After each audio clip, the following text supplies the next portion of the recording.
Jamie Gladue, a young Nishnawbe woman, was charged with murder of her ex-partner. She was tried before the court, and there was some issues that came up with how her case proceeded and the outcome of it, and it went to the Supreme Court of Canada, where the decision of Gladue was made. It was 1999.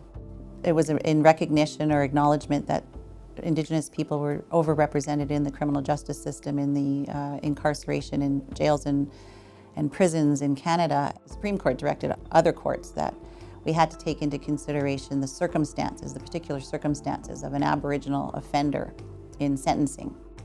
So Gladue, and a subsequent case called Appealy that clarified and strengthened the Gladue reasons, are used as very important tools by the courts when sentencing Aboriginal offenders, that were to take into consideration all of their personal circumstances and to find options short of incarceration, that incarceration should be a last resort.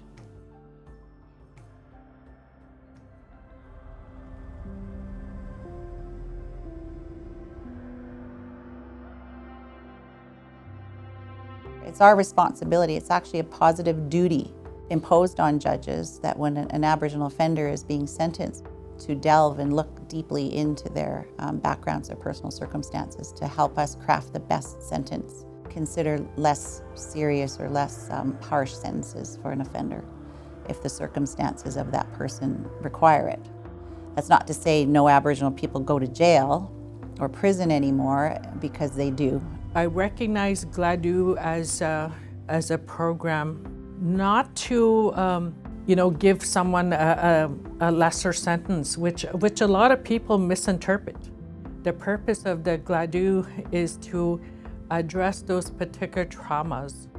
Gladue factors are things that affected an Indigenous person in their life. It could be historic things like the impact of residential school or the 60 scoop, or the imposition of other Western systems in their life that are meant to assimilate people in their communities.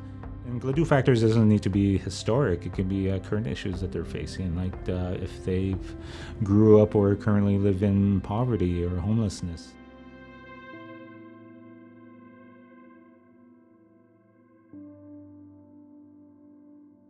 If you read the report, it's pretty easy to connect the dots, and you can see how one thing leads to another, especially when the reports are presented chronologically.